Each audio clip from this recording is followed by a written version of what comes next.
ನಮಸ್ಕಾರ ಸ್ನೇಹಿತರೆ, ಕನ್ನಡ ಕಾಮಿಕ್ ಬುಕ್ಗೆ ಎಲ್ರಿಗೂ ಸ್ವಾಗತ.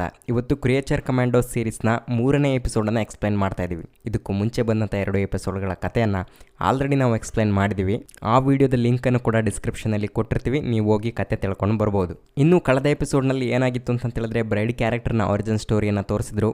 ಆ ಕತೆ ನಡೆಯುವಾಗ ಅವಳು ಕಳ್ಕೊಂಡಿರೋಂಥ ಟರ್ಮಲೈನ್ ನೆಕ್ಲೆಸನ್ನು ಮತ್ತೆ ವಾಪಸ್ ಹುಡುಕೊಂಡು ಫ್ರಾಂಕಿನ್ಸ್ಟನ್ ಮ್ಯಾನ್ಷನ್ಗೆ ಬಂದಾಗ ಅಲ್ಲಿಗೆ ಸೆರ್ಸ್ ಮತ್ತೆ ಅವಳ ಟೀಮ್ ಆಗಿರುವಂಥ ಸನ್ಸ್ ಆಫ್ ತೆಮಿಸ್ಕಿರಾ ಅಟ್ಯಾಕ್ ಮಾಡಿ ಬ್ರೈಡ್ ಮತ್ತೆ ನಿನಾ ಮಜುರ್ಸ್ಕಿ ಇಬ್ಬರಿಗೂ ಸರಿಯಾಗಿ ಹೊಡೆದಿರ್ತಾರೆ. ಇನ್ನು ಈ ಎಪಿಸೋಡ್ನಲ್ಲಿ ಏನಾಗುತ್ತೆ ಅಂತ ಹೇಳಿದ್ರೆ, ಬ್ರೈಡನ್ನ ಅಲ್ಲೇ ಕಟ್ಟಾಕಿ ನಿನಾ ಮಜುರ್ಸ್ಕಿನೂ ಕೂಡ ಅಲ್ಲೇ ಒಂದು ಬಾತ್ ಟಬ್ ಒಳಗಡೆ ಲಾಕ್ ಮಾಡಿ ಅಲ್ಲಿಂದ ಎಸ್ಕೇಪ್ ಆಗಿರ್ತಾರೆ. ಆ ಜಾಗಕ್ಕೆ ರಿಕ್ ಫ್ಲಾಗು ಅವನ ಟೀಮನ್ನು ಕರ್ಕೊಂಡು ಬಂದಾಗ ಅಲ್ಲಿ ಯಾರೂ ಇರೋದಿಲ್ಲ.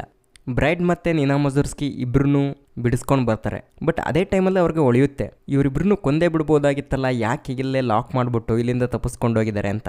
ಯಾಕಂತ ಹೇಳಿದ್ರೆ ಇವ್ರನ್ನ ಡೈವರ್ಟ್ ಮಾಡಿ ಪ್ರಿನ್ಸಸ್ ಇಲಿಯಾನ ಮೇಲೆ ಅಟ್ಯಾಕ್ ಮಾಡೋದಕ್ಕೆ. ಹಂಗಂತ ಅನ್ಕೊಂಡ್ಬಿಟ್ಟು ವಾಪಸ್ ಮತ್ತೆ ಗಾಡಿ ತಗೊಂಡು ಅರ್ಜೆಂಟಾಗಿ ಇಲಿಯಾನ ಅರಮನೆಗೆ ಬರ್ತಾರೆ.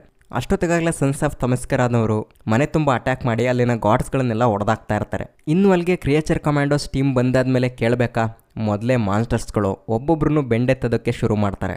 ಆದರೆ GA ರೋಬೋಟ್ ಮಾತ್ರ ಸುಮ್ಮನೆ ನಿಂತಿರ್ತಾನೆ, ಯಾಕಂದರೆ ಅವನು ಕೊಲ್ಲೋದು ನಾಜಿಗಳನ್ನು ಮಾತ್ರ. ಈ ಎಪಿಸೋಡ್ ಪೂರ್ತಿ GA ರೋಬೋಟ್ ಬಗ್ಗೆನೇ ಆಗಿರುತ್ತೆ. ಹಂಗಾಗೇನೆ ಈ ಎಪಿಸೋಡ್ ಹೆಸರು chairs to the tin man ಅಂತೇಳಿ. ಇಲ್ಲಿ ಇವನು ಹಿಸ್ಟ್ರಿ ಏನಾಗಿರುತ್ತಪ್ಪ ಅಂತಂತೇಳಿದ್ರೆ, 2ನೇ ಮಹಾಯುದ್ಧದ ಸಂದರ್ಭದಲ್ಲಿ ಜರ್ಮನಿ ಮೇಲೆ ಯುದ್ಧ ಮಾಡುವಾಗ ಕಾಡು ನಡುವೆ ಒಂದು ಮಿಲಿಟರಿ ಬೆಟಾಲಿಯನ್ ನಡ್ಕೊಂಡು ಹೋಗ್ತಾ ಇರುತ್ತೆ. ಅದರೊಳಗಡೆ GA ರೋಬೋಟ್ ಕೂಡ ಇರ್ತಾನೆ. ಇವರೆಲ್ಲರೂ ಹಿಂಗೆ ನಡ್ಕೊಂಡು ಹೋಗ್ತಿರುವಾಗ ಗನ್ ರಿಲೋಡ್ ಆಗೋವಂಥ ಶಬ್ದ ಕೇಳಿಸುತ್ತೆ. ಯಾರು ಅಂತ ನೋಡಿದಾಗ ಅವ್ರಿಗೆ ಗೊತ್ತಾಗುತ್ತೆ ಅವ್ರ ಸುತ್ತ ನಾಜಿ ಸೈನಿಕರು ಸುತ್ತುವರೆದಿದ್ದಾರೆ ಅಂತ. ಅವಾಗ ಎಲ್ರೂ ಮರದಿನಗಡೆ ಬಚ್ಚಿಟ್ಕೊಂಡ್ಬಿಟ್ಟು ಅವ್ರ ಮೇಲೆ ಅಟ್ಯಾಕ್ ಮಾಡೋದಕ್ಕಂತೇಳಿ ನೋಡ್ತಾರೆ. ಆದರೆ ಆ ಸೋಲ್ಜರ್ಗಳು ಒಬ್ರು ಇಬ್ಬರನ್ನ ಹೊಡೆಯೋಷ್ಟೊಳಗಡೆ GA ರೋಬೋಟ್ ಇಡೀ ಜರ್ಮನ್ ಮಿಲಿಟ್ರಿನೇ ಒಡೆದು ಬಿಸಾಕತ್ತೆ.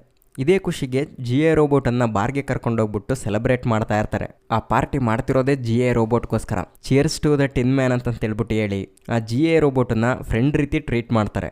ಇನ್ನು ಇದಾದ ಸ್ವಲ್ಪ ದಿನಗಳ ನಂತರ ಒಂದು ಪ್ರೋಗ್ರಾಮ್ ನಡೀತಾ ಇರುತ್ತೆ. ಆ ಪ್ರೋಗ್ರಾಮನ್ನು ಹೋಸ್ಟ್ ಮಾಡಿರೋಂಥ ಆ್ಯಂಕರು GA ರೋಬೋಟನ್ನು ಸ್ಟೇಜ್ ಮೇಲೆ ಕರೆದ್ಬಿಟ್ಟು ಎಲ್ರಿಗೂ ಇಂಟ್ರಡ್ಯೂಸ್ ಮಾಡ್ತಾ ಇರ್ತಾನೆ. ಇದು ಅಮೇರಿಕದ ಒಂದು ಗ್ರೇಟ್ ಪ್ರಾಡಕ್ಟು, ನಮ್ಮ ಸೈಂಟಿಸ್ಟ್ಗಳು ಕಂಡುಹಿಡಿದಿರೋದು ಎಕ್ಸ್ಪೆಷಲಿ ವಾರ್ ಮಾಡೋದಕ್ಕೋಸ್ಕರ. 1000 ಜನ ಎದುರಾಳಿಗಳನ್ನು ಒಂದೇ ಸೇರಿ ಹೊಡೆದಾಕ್ಬಿಡುತ್ತೆ.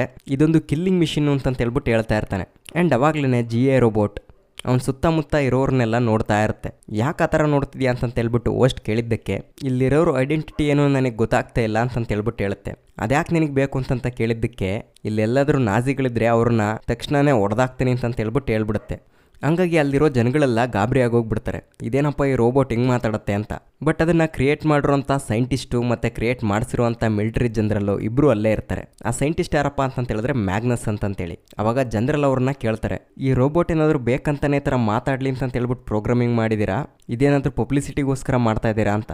ಅದಕ್ಕೆ ಆ ಸೈಂಟಿಸ್ಟ್ ಹೇಳ್ತಾನೆ, ಹಂಗೇನಿಲ್ಲ, ಇದೊಂದು ರೋಬೋಟ್ ಮಾತ್ರ ವಾರ್ಗಂತಾನೆ ಸೃಷ್ಟಿ ಮಾಡಿದ್ದು, ಆದರೆ ನಾವಿದರಲ್ಲಿ AI ಸಿಸ್ಟಮನ್ನು ಯೂಸ್ ಮಾಡಿದ್ದೀವಿ. ಹಂಗಾಗಿ ಇದು ಸೆಲ್ಫ್ ಅವೇರ್ನೆಸ್ ಆಗ್ಬಿಟ್ಟು ಅದನ್ನು ಅದು ಎವಾಲ್ವ್ ಮಾಡ್ಕೊಳ್ತಾ ಇದೆ ಅಂತ. ಹಂಗಾಗಿ ಆ ಮಿಲಿಟರಿ ಜನರಲ್ ಹೇಳ್ತಾನೆ, ಹಾಗಾದರೆ ಇದನ್ನು ರಿಟೈರ್ಡ್ ಮಾಡ್ತಾ ಇದ್ದೀವಿ, ಬೇಕಿದ್ರೆ ನೀವು ಇದನ್ನು ನಿಮ್ಮ ಸ್ಟಡಿಗೋಸ್ಕರ ಬಳಸ್ಕೊಳ್ಳಿ ಅಂತಂತೇಳಿ. ಅದಕ್ಕೋಸ್ಕರ ಆ ಮ್ಯಾಗ್ನಸ್ ಅನ್ನೋ ಸೈಂಟಿಸ್ಟು ಅದನ್ನು ಲ್ಯಾಬ್ಗೆ ತಗೊಂಡು ಬಂದ್ಬಿಟ್ಟು ಅದ್ರ ಮೇಲೆ ವರ್ಕ್ ಮಾಡೋದಕ್ಕಂತೇಳಿ ನೋಡ್ತಾನೆ. ಅವನ ಉದ್ದೇಶ ಏನು ಅಂತ ಹೇಳಿದ್ರೆ, ಈ ರೋಬೋಟನ್ನು ಆಟೋಮೆಟಿಕ್ಕಾಗಿ ಯಾರದೇ ಕಮೆಂಡ್ ಇಲ್ಲದೆ ಅದ್ರ ಪಾಡಿಗೆ ಅದು ವರ್ಕ್ ಮಾಡೋವಂಥ ಆಟೋಮೆಟಿಕ್ ರೋಬೋಟ್ ಮಾಡಬೇಕು ಅಂತಂತೇಳಿ.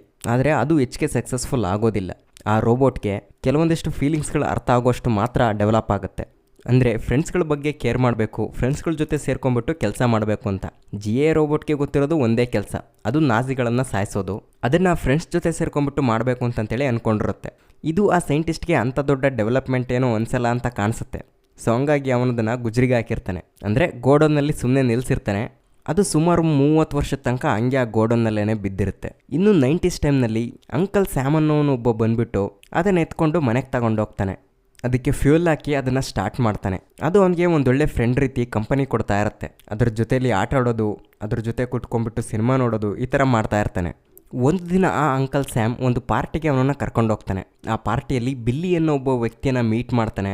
ಅದಾದಮೇಲೆ ಅಲ್ಲಿ ಭಾಷಣ ಶುರುವಾಗುತ್ತೆ. ಅಲ್ಲಿ ಬಿಲ್ಲಿ ದೊಡ್ಡದಾಗಿ ಪೋಸ್ ಕೊಟ್ಕೊಂಡ್ಬಿಟ್ಟು welcome to national socialist club ಅಂತ ಹೇಳ್ಬಿಟ್ಟು ಪರದೆನ ಸರಿಸ್ಬಿಟ್ಟು ಅವ್ರ ಕ್ಲಬ್ನ ಲೋಗೋನ ತೋರಿಸ್ತಾ ಇರ್ತಾನೆ. ಆ ಲೋಗೋನ ಒಳಗಡೆ ನಾಜಿ ಲೋಗೋ ಕೂಡ ಮಿಕ್ಸ್ ಆಗಿರೋದ್ರಿಂದ GA ರೋಬೋಟ್ ತಪ್ಪಾಗಿ ತಿಳ್ಕೊಂಬಿಟ್ಟು ಇವರೆಲ್ಲ ನಾಜಿ ಅಂತ ಅಂದ್ಕೊಂಡು ಎಲ್ರಿಗೂ ಶೂಟ್ ಮಾಡಿ ಕೊಂದಾಕ್ಬಿಡುತ್ತೆ. ಈ ವಿಚಾರ ಕೋರ್ಟ್ಗೆ ಹೋಗಿ ಅಲ್ಲಿ ಆ ರೋಬೋಟನ್ನು ಸೀಸ್ ಮಾಡಿ ಇದನ್ನು ಜೈಲಿಗೆ ಕಳಿಸ್ತಾರೆ. ಅವಾಗಿಂದ GA ರೋಬೋಟ್ ಜೈಲೊಳಗಡೆನೇ ಇರುತ್ತೆ. ಈಗ ಅದನ್ನ ಕ್ರಿಯೇಚರ್ ಕಮಾಂಡೋಸ್ ಟೀಮ್ನ ಒಳಗಡೆ ಸೇರಿಸ್ಬಿಟ್ಟು ಹಿಂಗೆ ಹೊರಗಡೆ ಕರ್ಕೊಂಬಂದಿದ್ದಾರೆ. ಈಗ ಅದು ರಿಕ್ ಫ್ಲಾಗ್ನ ಕೇಳುತ್ತೆ, ಇಲ್ಲಿ ಯಾರಾದರೂ ನಾಜಿಗಳಿದ್ದಾರಾ, ನಾನು ಅವ್ರನ್ನ ಕೊಲ್ಲಬೇಕಾ ಅಂತಂತೇಳಿ. ಅದಕ್ಕೆ ಅವನು ಐಡಿಯಾ ಮಾಡಿಬಿಟ್ಟು ನಮ್ಮ ಮೇಲೆ ಯಾರೆಲ್ಲ ಅಟ್ಯಾಕ್ ಮಾಡ್ತಿದಾರಲ್ಲ ಅವರೆಲ್ಲ ನಾಜಿಗಳು ಅಂತ ಹೇಳ್ಬಿಡ್ತಾನೆ. ಅಷ್ಟೇ ಕತೆ. ಒಂದು ಕಡೆಯಿಂದ ಸನ್ಸ್ ಆಫ್ ತೆಮಿಸ್ಕರಾದವ್ರನ್ನೆಲ್ಲ ಉಡಾಯಿಸ್ಬಿಡುತ್ತೆ. ಡಮ ಡಮ ಡಮ ಹೊಡೆದ್ಬಿಟ್ಟು ಎಲ್ರಿ ಏನಾನು ಬೀಳಿಸ್ಬಿಡುತ್ತೆ. ಆದರೆ ಅಷ್ಟೊತ್ತಿಗಲ್ಲಿಗೆ ಸೆರ್ಸ್ ಬಂದ್ಬಿಟ್ಟು GA ರೋಬೋಟನ್ನು ಹೊಡೆದು ಬ್ಲಾಸ್ಟ್ ಮಾಡ್ತಾಳೆ. ಅದೇ ರೀತಿ ಕ್ರಿಯೇಚರ್ ಕಮಾಂಡೋಸ್ ಟೀಮನ್ನು ಕೂಡ ಡಿಸ್ಟ್ರಕ್ಷನ್ ಮಾಡಿ ಇಲಿಯಾನಾ ರೋಸ್ಟೋವಿಚ್ ಹತ್ರ ಹೋಗ್ತಾಳೆ, ಅವಳನ್ನು ಹೊಡಿಬೇಕು ಅಂತಂತೇಳಿ. ಅವಳಿಗೂ ಒಂದೆರಡು ಏಟ್ ಬೀಳುತ್ತೆ. ಅವಳು ತುಂಬ ಗಾಬರಿ ಆಗೋಗ್ಬಿಟ್ಟಿರ್ತಾಳೆ. ಆದರೆ ಅಷ್ಟೊತ್ತಿಗೆ ಹಿಂದ್ಗಡೆಯಿಂದ ವೀಸಲ್ ಬಂದ್ಬಿಟ್ಟು ಸೆರ್ಸಿ ಮೇಲೆ ಅಟ್ಯಾಕ್ ಮಾಡಿಬಿಡುತ್ತೆ. ಅವಳನ್ನ ಕಚ್ಚಿ ಪರ್ಚಿ ಬ್ರೂಟಲ್ ಆಗಿ ಅವಳಿಗೆ ಗಾಯ ಮಾಡ್ತಾ ಇರುತ್ತೆ. ಅದೇ ರೀತಿ ಡಾಕ್ಟರ್ ಪಾಸ್ಪರಸ್ ಕೂಡ ಸೆರ್ಸ್ ಮುಖಾನ ಸುಟ್ಟು ಬರ್ನ್ ಮಾಡಿಬಿಡ್ತಾನೆ. ಇದನ್ನೆಲ್ಲ ನೋಡ್ಬಿಟ್ಟು ರಿಕ್ ಫ್ಲಾಗ್ ಗಾಬರಿ ಆಗೋಗ್ಬಿಡ್ತಾನೆ.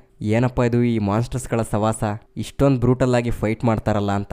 ಬ್ರೈಡ್ ಕೂಡ ಅದನ್ನೇ ಹೇಳ್ತಾಳೆ, ನಿಂಗೆ ಈ ಮಾನ್ಸ್ಟರ್ಸ್ಗಳ ಟೀಮ್ ಇಷ್ಟ ಆಯ್ತಾ ಫ್ಲಾಗ್ ಅಂತಂತೇಳಿ. ಇನ್ನೊಂದು ಕಡೆ ಪೀಸ್ ಆಗಿ ಬಿದ್ದಿರುವಂಥ GA ರೋಬೋಟ್ ಹತ್ರ ನಿನಾ ಮಜುರ್ಸ್ಕಿ ಬಂದ್ಬಿಟ್ಟು ಮಾತಾಡಿಸ್ತಾಳೆ. ಕೊನೆಯದಾಗಿ ಒಂದು ಸ್ವಲ್ಪ ಮಾತಾಡುತ್ತೆ. ಇವತ್ತು ನಾನು ನನ್ನ ಫ್ರೆಂಡ್ಗಳ ಜೊತೆ ಸೇರ್ಕೊಂಡ್ಬಿಟ್ಟು ನಾಜಿಗಳನ್ನು ಹೊಡೆದಾಕಿದ್ದೀನಿ, ಇದು ನನಗೆ ತುಂಬ ಖುಷಿಯಾಗಿರೋ ದಿವಸ ಅಂತಂತ ಹೇಳ್ಬಿಟ್ಟು ಅದು ಸ್ವಿಚ್ ಆಫ್ ಆಗೋಗ್ಬಿಡುತ್ತೆ. ಇನ್ನೊಂದು ಕಡೆ ಇಗ್ಗ ಮುಗ್ಗ ಒದೆ ತಿಂದಿರುವಂಥ ಸೆರ್ಸಿ ಇವ್ರಿಗೆಲ್ಲ ಬೈದ್ಬಿಡ್ತಾಳೆ, ನಿಮ್ಮಿಂದ ಪ್ರಪಂಚನೇ ಹಾಳಾಗ್ತಿದೆ ಕಂಡ್ರೋ ಗೂಬೆ ನನ್ನ ಮಕ್ಕಳ ಅಂತ. ಆ್ಯಕ್ಚುಲಿ ಇಲ್ಲಿ ಅಂಥದ್ದು ಏನು ನಡೆದಿದೆ, ಸೆರ್ಸೇನಾದರೂ ಒಳ್ಳೆಯವಳ, ಯಾಕಂದರೆ ಅವಳು ತೆಮಿಸ್ಕಿರಾದಿಂದ ಬಂದಿರೋಳು.